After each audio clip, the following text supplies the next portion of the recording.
대한민국이 2050년에 1인당 GDP 전 세계 2등이라는 어마무시한 보고서를 낸 적이 있어요. 미국이 예를 들어 8만 5천 불, 우리는 8만 한 4천 불. 와. 너무 행복한데요? 말만 들어도. 그래가지고 아직 50년 안 됐으니까 좀 희망이 있네. 자, 왜 우리가 대한고를 주목해야 하는가 이런 생각을 했는데 2005년인가 2004년인가 그러니까 한 20년 전에 골드만삭스에서 대한민국이 2050년에 1인당 GDP 전 세계 2등이라는 어마무시한 보고서를 낸 적이 있어요.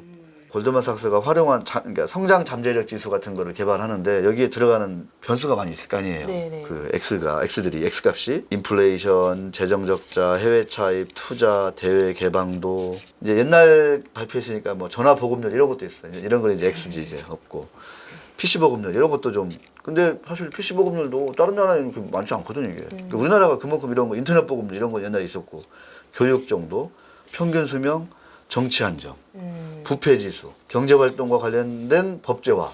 아까 우리가 한 애정 분리 뭐 이런 거. 이런 것들이 13개가 이제 들어가 있는 걸로 13개를 반영을 해서 장기 성장 잠재력 지수 이런 걸 만들어요. 그래서 이 보고서는 뭐 자주 나오는 게 아니에요. 띄엄띄엄 나오고 2005년에는 우리나라가 2025년이 되면 GDP가 미국 다음가는 2위. 미국이 예를 들어 8만 5천 불, 우리는 8만 한 4천 불. 와. 너무 행복한데요? 말만 들어도. 그래가지고 아직 50년 안 됐으니까 좀 희망이 있네. 25년 바짝 달려가지고 이렇게 안 될까요?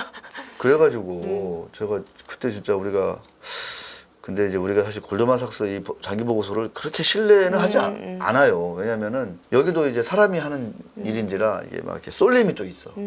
유가가 막 오르면 유가 장기 전망하잖아요. 배럴당 200달러 막 이렇게 막 전망해. 그럼 골드만삭스가 배럴당 200달러 그러면 유가가 막 다시 50달러 가.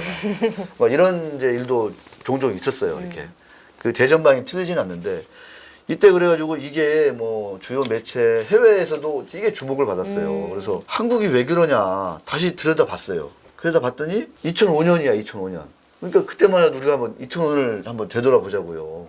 금융이 터지기 전이에요. 상당히 나라가 뿌잉뿌잉 했었죠 그때. 참여정부 막 이렇게 하면서 그때만 해도 민주주의가 이렇게 우리가 막 정말 뭐 남들이 부러워하는 민주주의가 되고 그때면서 뭐 제조업도 지금 뭐 그때 이제 일본이 가라앉으면서 중국은 후발주자고 근데 우리가 이제 중간에 좀 제조업 선진국으로서 쫙 이제 뿜어내는 물론 그러면서 이제 2008년 이제 리먼 터지면서 이제 그때 한번 좀 같이 좀 휘청이긴 했는데 그거는 이제 해외 충격이었잖아요. 네. 그 미국의 어떤 금융 그 파생 상품들의 어떤 버블 네. 지나친 뭐 버블에 의한 어떤 쇼크였는데 또 2008년 이후 지나서 회복되는 걸 보면 우리가 가장 빨리 또 회복이 됐거든. 그래가지고 야 이러다 진짜 우리가 골드만삭스 전망이 맞지 않아? 막 이런 얘기들을 우리가 한동안 하면서 야 골드만삭스가 대단해 그랬던 이제 기억이 있어요.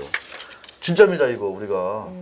이게 2005년에 골드만삭스의 장기 전망이었어요. 골드만삭스의 장기 전망. 2005년에 네. 장기 전망. 근데 지금도 유효한가요? 그래서 제가 기대하는 것처럼 25년 동안 지금은 유효하냐 했을 때 그런데 이제 제가 이 골드만삭스 장기 전망은 이제 어쩌다 한 번씩 하거든요. 네. 2022년에 했어요. 2022년에. 22년에 다시 한번 다시 낸 건가요? 네, 골드만삭스가? 됐어요. 했는데 네.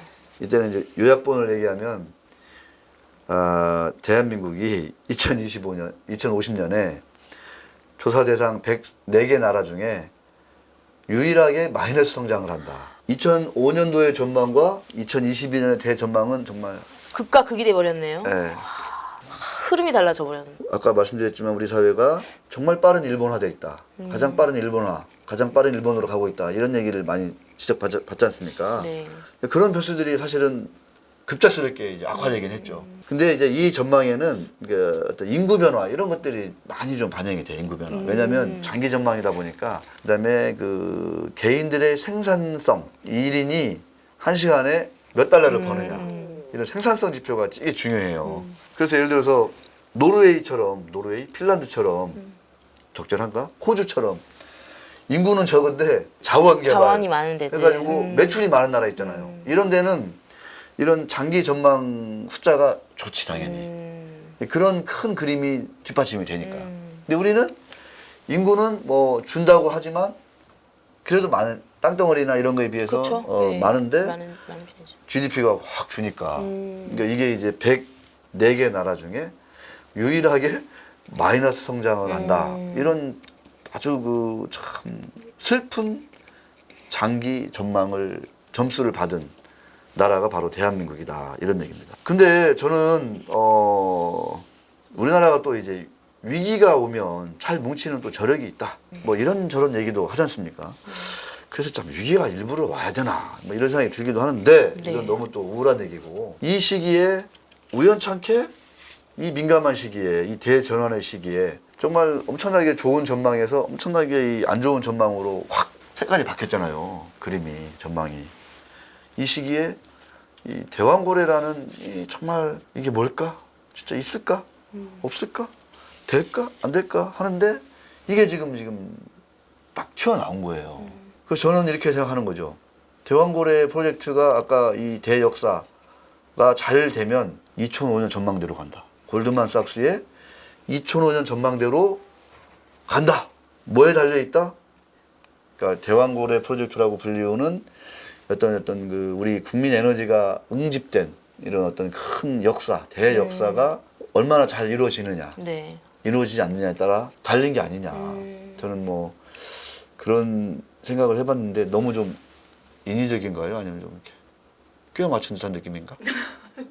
뭐 그렇진 않고 좀 이거 제가 좀 설득이 좀 됐습니다. 설득은 됐는데 과연 그럴까? 예단할 수 없으니까. 신년이니까 우리가 네, 신년이니까 좀 희망가를 좀 큰 얘기를 불러보자면 근데 말씀하신 대로 좀 어떤 우리나라의 어떤 그 에너지를 응축시켜서 뭔가를 하나를 해야 된다라는 게 있는 것 같아요. 이렇게 다 각자가 알아서 살고 막 서로 막 비난하고 미워하고 이런 게 아니라 좀 힘을 모아서 이런 프로젝트 뭐 이게 대왕고래가 적합하지만 지금 상황으로서는 네. 꼭 그게 아니라도 그런 것들이 하나가 있어야 좀 우리 경제 측면이나 우리 사회 측면에서도 조금 모멘텀이 될 수 있는 반전의 어떤 그런 기운이 있지 않을까라는 생각이 듭니다. 뭐 하나 제대로 마음 맞춰서 가는 게 없는 느낌이 들잖아요. 맞습니다. 그런 게 좀 사실 우리가 이제 2025년을 내다보는 정치, 경제, 사회, 문화를 그냥 저의 그 얄팍한 수준에서 그냥 아주 또 이렇게 또 아주 그냥 상투적으로 짚어보기도 했고 했는데 이 급속한 일본화의 이 문제는 2025년이 되면 더 빠르게 진행될 수도 있습니다. 급속한 일본화가 더 빠르게 진행될 수도 있는데 사실 아까 노르웨이 말씀도 드렸는데 여기 이제 어떤 그 칼럼이나 기사를 보면 노르웨이 국민은 한 시간에 노르웨이는 사실은 유전 개발이에요. 노르웨이의 매출은 GDP는 한 시간에 150달러를 생산한대요. 우리는 3분의 1, 32.7%인 49달러. 완전히 게임이 안 되는 거예요. 게임. 이런 게 쭉 시간이 가면 어떻게 이렇게 벌어지는 거죠. 노르웨이는 돈 벌어가지고 그 옆에 또 시추하고 또 시추하고. 노르웨이 그 해저 시추가 중단되면 국제유가가 급등을 해버려요. 지금은 그렇게 바뀌었어 지금. 우리나라 국민이 지금 한 60%, 65%, 70%가 지금 서비스업에 종사해. 서비스업. 이제 제조업 나라가 아니야 우리나라가. 서비스업 나라야. 서비스업. 근데 서비스업 생산성이 OECD 선진국의 50%가 안 돼요. 70%가 다 서비스업인데 다 서비스업이야 우리나라는 지금. 제조업이나 1차 산업 2차 산업 별로 없어요. 네네. 다 3차 산업 또는 4차 산업이거든. 근데 그 생산성이 다른 나라 주요 OECD의 선진국의 50%가 안 되는. 저만밖에 안 된다. 그러면 왜 서비스업 생산이 왜 이렇게 약한 거냐. 이게 다 이제 뭐 일자리 문제인 거예요. 일자리 문제. 52시간제, 시간당 임금 막 이런 거 막 다 규제하잖아요. 그러다 보니까 너무 이제 생산성이 떨어진다. 뭐 이런 얘기들도 좀 약간 좀 설득이 있고 좀 들어가 보면 그래서 큰 그림에서는 뭔가 국운을 되돌릴 만한 이런 큰 대역사 그런 프로젝트 네.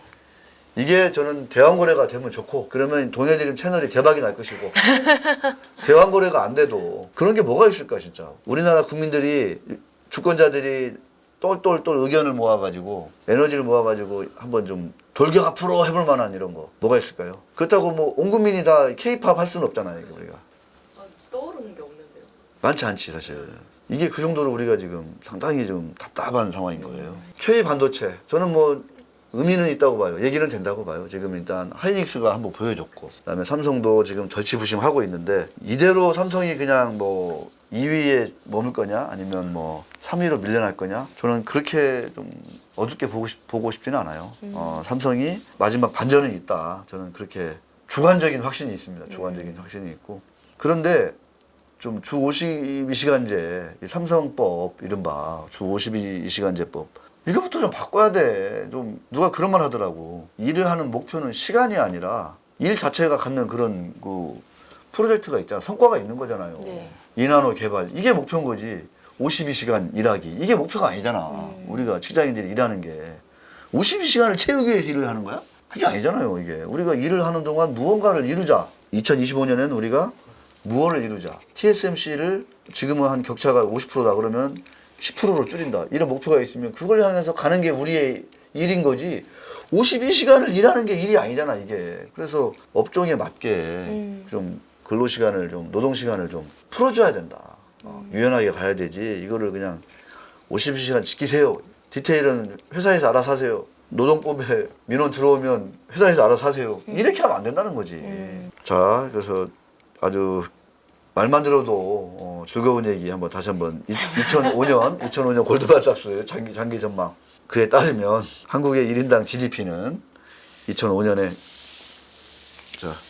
제가 읽습니다. 저 큰 좋은 얘기니까 자기가 얘기해. 좋은 얘기니까요. 네. 한국의 1인당 GDP는 2005년 16,741달러에서 2010년 26,028달러, 2025년 네 올해네요. 51,923달러. 이때부터 그러니까 2005년이니까 20년 뒤에 전망이 많이 지금 틀린 거죠 지금. 2025년에 5만 달러 넘는다고 지금 돼 있어. 올해 을사년에. 올해. 야, 생각만 해도 너무 좋지 않아요? 자 그리고 2050년이 되면 81,462달러로 증가할 것으로 예측했습니다. 우리 임부경 PD가 입을 다물지 못하네요. 말만 들어도. 이게 미국이 1등이야. 89,633달러. 미국은 그때 되면 2050년에 미국은 이런 추세라면 가능할 것 같아. 지금 미국이 7만 달러 벌써 넘었을걸요? 엄청나요 지금. 그거보다 더 넘겠는데요 그러면? 그러니까 아까 우리가 얘기했잖아. 우리는 서비스업이 70%인데 생산성이 너무 낮다. 네. 미국은 반대예요. 똑같은 건 맞아. 서비스업이 역시 70%야 미국도. 근데 빅테크. 미국의 서비스업은 4차 산업이에요. 4차 산업. 근데 여기서 엄청나게 지금 빨아들이고 있기 때문에 그러니까 1인당 GDP가 7만, 8만, 막 9만으로 지금 막 터지고 있는 거지 지금. 우리의 서비스업은 치킨 네, 우리는 이제 프랜차이즈로. 프랜차이즈. 주로 프랜차이즈고. 이런 골드만삭스 아까 2022년 전망을 보면은 인도네시아를 조금 이제 인구도 많이 늘고 네. 젊은 층도 많고 그러다 보니까 인도네시아를 좀 주목해야 되는 거 아니냐. 거기 자원도 좀 많잖아요. 자원도 많고. 네. 그래서 큰 펀드들 운영하시는 분들은 장기 투자 이런 것도 해야 하잖아요. 그러니까 그런 거 보면은 그 동남아시아에 대해서 인구가 늘고 자원도 많고 뭐 하다 보니까 좀 좋은 높은 점수를 줬어요. 2022년 전망에도 보면. 네. 한국은 뭐 그게 아무것도 없는데 대한고려만 잘 되면 진짜 8만 불이 문제야. 10만 불 그냥 갈 수 있죠, 바로. 그러니까 이런 거가 하나 잘 되면 아까 얘기한 정치, 경제, 사회, 문화 이게 풀려. 이게 잘 되면. 진짜라니까. 이게 잘 되면 출산율부터 나는 올라갈 것 같아. 대왕고래에서 진짜 천연가스 빵빵 뿜어져 나온다고 생각해봐요. 이게 2,400조가 된다고 생각해봐. 그럼 출산율 늘어 안 늘어요? 제가 볼 땐. 늘 것 같아요. 늘어요. 뭔가 출산율은 지금 우리가 벌어들인 소득의 문제가 아니야. 뭔가 미래에 대한 기대거든, 희망. 희망이죠. 희망과 기대. 이게 있어야지 사람들이 2세를 낳고 그 미래를 준비하는 거잖아요. 저출산 문제 해결돼요. 노인 문제? 해결되죠. 일자리 늘어나잖아. 일자리 늘어나면은 노인 문제 그냥 해결돼요. 나이 많아도 일자리만 하면 그게 맞아서 일을 하면 돼. 지금은 이제 그게 안 되니까 나이만 많아지고 환자들만 많아져가지고 비용만 늘어난다는 거잖아. 지금의 이 국가 비용이 노인 문제라는 게. 지방소외 해결됩니다. 지방소외 해결돼요. 일본 여행, 해외여행 뭐가 문제야. 이렇게 많이 버는데 가서 쓰라고 그래 좀 제발. 이렇게 많이 벌잖아. 2,400조를 버는데 이를테면. 그래서 이런 것들이 슬슬 해결된다. 정치가 가만히 있겠어요? 정치가 당연히 정상화되지. 그렇게 정말 멋진 그런 프로젝트가 가동이 되고 있는데 정치인들이 쓸데없이 자기들 먹고 사는 일에 혈안돼가지고 정파 싸움 당쟁이나 하고 있겠어. 그것도 어떻게 하려 그런 거 이제 아이디어 발굴하려고 공부하고 있겠지. 그럼 대왕고래 말고 또 뭐 할까 그 다음에는 우주 개발할까? 자, 우주 개발하려면 어떻게 해야 돼? 그런데 공부하겠지 이제. 왜? 그래야 표를 얻으니까. 지금은 희망이 없으니까 그냥 팬덤이지 뭐. 팬덤에 호소해가지고 우리가 다 탄핵시키겠습니다. 뭐 이렇게 하면 막 와. 근데 이제 이런 것들이 정상화되면 국회의원들도 이제 생각이 전략이 정상화되겠죠. 전략이. 그쵸. 그래서 왜 우리가 이 대학로래로 비롯되는 이런 어떤 그 새해 이런 대역사를 주목하는가 이런 거를 말씀드리는 이유입니다. 박지윤 기자 올해 좀 각오 좀 각오요? 애정 에너지 정책 팀장으로서 각오를 한번 좀 들으면서 마무리를 해볼까 합니다. 또 열심히 해야겠죠. 열심히 하고 에너지 문제가 제가 출입하기 전에는 잘 몰랐는데 굉장히 복잡하면서도 또 실질적으로 저희한테 가장 미치는 영향이 크잖아요. 그래서 항상 우리가 에너지나 그 어떤 당파 분리해야 한다 이런 얘기를 하는데 올해는 조금 더 그거를 좀 다질 수 있는 한 해가 됐으면 좋겠습니다. 그래서 그런 기사를 좀 많이 쓸 계획이고 에너지 믹스라는 아주 아름다운 말이 있잖아요. 아, 예, 에너지 그래서 믹스. 어떻게 친환경 몰빵 안 된다. 저 원전 몰빵 안 된다. 원전 몰빵 안 되고 근데 우리가 지금 뭐 풍력, 태양광 좀 몰빵 적당히 안 해야 되고 된다. 뭐 그런 얘기들 하니까 태양광 몰빵했다가 이거 봐라 네, 막 이런 그 얘기. 몰빵을 좀 안 할 수 있도록 하는 기사를 쓰겠습니다. 근데 아. 그런 기사를 쓰면 인기가 없어요. 인기가 없어요. 그냥 조금 뭐 태양광 좀 쓰면 너 태양광 프락치. 태양광 가자 이래야지 인기가 많지. 안티든 찬티든. 네, 약간 좀 그렇게 쓰면 별로 이렇게 좋아하진 않아서. 원전 가자, 뭐 원전 폭망 뭐 이런 거 써야지 막 댓글도 붙고 조회수가 막 올라가는데 그래가지고 지금 이제 많은 매체들이 그런 쪽에 지금 현혹돼 있고 길들여져 있어요 어느 순간에. 그래서 정작 중요한 거를 외면하고 있거든요. 이 불편한 진실들을. 그래서 다 맞물려 가는 거다 이런 생각이기도 하고. 고민이 되긴 하지만 어쨌든 그래도 그 또 언론인의 역할은 그런 거라고 생각하고 그 에너지 믹스라는 아름다운 그런 좀 정신을 좀 지켜갈 수 있도록 취재를 열심히 해보겠습니다. 우리 저 동해드림 시청자 여러분들 좀 시청자 여러분들 많이 봐주시고 감사하고 봐주셔서 감사하고 댓글도 참 이 보니까 초반에는 거의 조회수하고 댓글이 비슷하더라고. 조회수하고 댓글 수가. 네. 보시는 분들은 다 댓글을 한 사나흘 정도는 그렇게 막 달더라고요. 네. 그래서 참여도가 상당히 높아서 그나마 다행이고 실사구시 하시는 분들 진실을 좀 추구하시는 분들이 여전히 조용히 많이 계신다 이런 것도 제가 많이 좀 보고 있습니다. 여기서 마칠까요? 네, 복 많이 받으시고요. 새해 복 올해는 많이 진짜 받으십시오. 많이 복을 받았으면 좋겠습니다. 건강하시고요. 네, 건강하십시오. 감사합니다. 감사합니다.